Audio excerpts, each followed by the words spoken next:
What are my thoughts on the 2042 beta? Honestly, it's a beta. It's hard to say, functionally how different the game is going to be.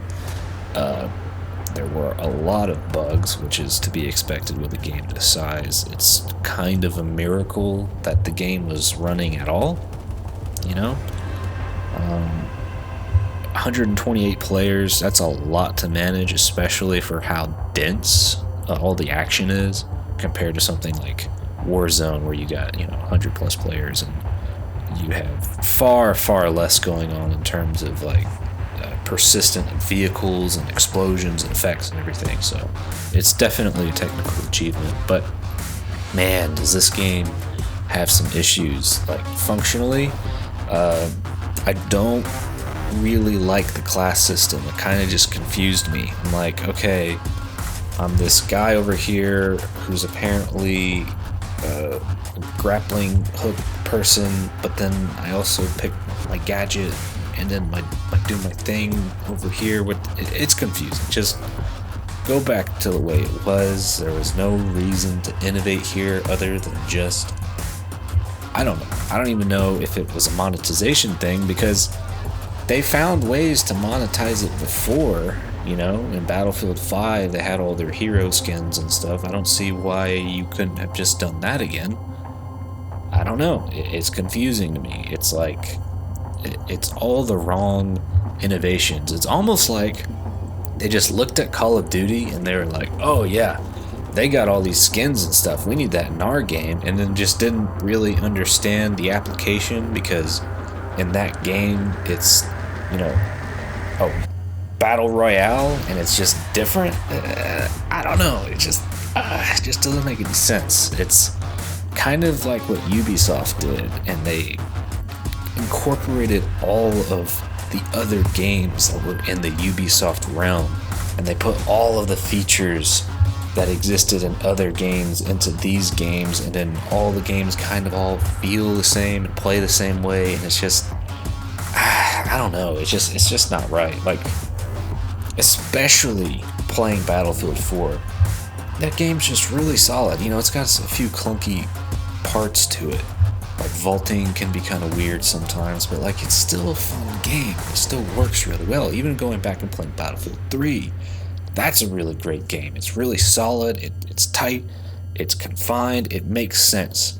But this whole move towards monetizing skins and all the different guns and stuff, and just making everything goofy, and it's just, I don't know, it just breaks my heart at this point, because I've played Battlefield since 1942. I was really young when I first played 1942. That really wasn't my game. My game was 2142. That's the OG one that I got into. Played a little bit of Battlefield 2. That was arguably a better game because it had more to it. But 2142 onward, I've played all the Battlefields except maybe Battlefield Heroes. I didn't play that one. But man, the feelings of the game, how the game feel, has changed so much. Even from Battlefield 1 to Battlefield 5, it just doesn't make sense why DICE keeps doing these weird changes to everything. What was wrong with their whole picking up your buddy animation in Battlefield 5? Why couldn't you have just copied and pasted that over into this one?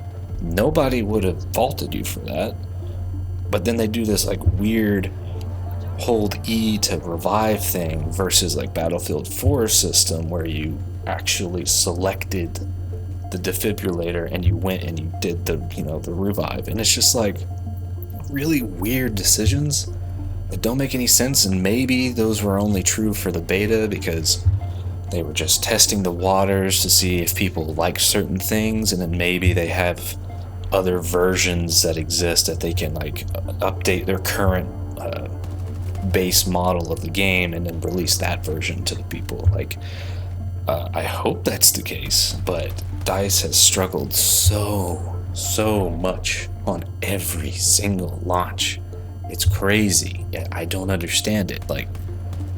Just make your game fun. And if it works, don't change it. You don't have to change it, right? I do like the weapon system, the weapon attachment system that they got. I like being able to change out attachments and stuff on the fly. It's really cool. It reminds me of playing Crysis for the first time. Don't know why no game has really done this up until now, besides like, I don't know, maybe Arma and some other like milsim games where you can change out attachments and stuff like that. I know DayZ, you can do that in it, but man, like, it's such a great feeling because like it really boosts the sandbox moments of quickly switching scenarios because, oh, you got this massive map, I'm gonna switch out my attachments so it's a long range weapon, and then, oh, I'm gonna switch it back over to a short range once I get inside of a building. That's great. I love that. And it really plays into the whole, like, the world is ending and there's like a survival component to everything. That's cool. I really enjoy it. But also, I think there might be some questions on like how they're going to incorporate that with regular attachments, because I liked Battlefield 4's system a lot, where you had just a few slots and you could change them out. There's a lot of different attachments and they did little tiny things. This system, I'm not so sure what the goal is besides like making it more accessible. I don't know. I will have more questions for that when the game releases, but do I even want to get the game at this point? Between all of the different bugs and everything, that's not a concern. What's a concern is the class system, and Battlefield has always had that classic 4-class system from the very beginning, right? It's always been there, and now you don't really have that. And it's so weird because like even from like the first Battlefront reboot to Battlefront 2's reboot, they did an inverse of this, right? In the first Battlefront, they didn't have a class system, so everybody optimized for the specific star cards that worked really well. So you had your jetpack, you had your shield, and you had your back-to-bomb after the DLC released. And that's what everybody ran in that game. And then in the sequel, they actually did a class system. You had a specialist, you had recon or whatever, and then you had assault, etc. And so it's weird seeing how these games are kind of like ebbing and flowing in their evolutions, and it just doesn't make sense. Like, they need to focus on capturing the identity and stop being the awkward kid in school that's worried about whether or not they're cool or not. Battlefield, DICE, you're cool. Stop playing into this whole like insecurity, I guess. I don't even know. Just make the game that works. Stop trying to innovate on things that don't improve anything. Innovation needs to be improvement. It doesn't need to be this like, oh, it's different. Like, no one's gonna blame you for making the same game if the game is really good. Those are my thoughts on it.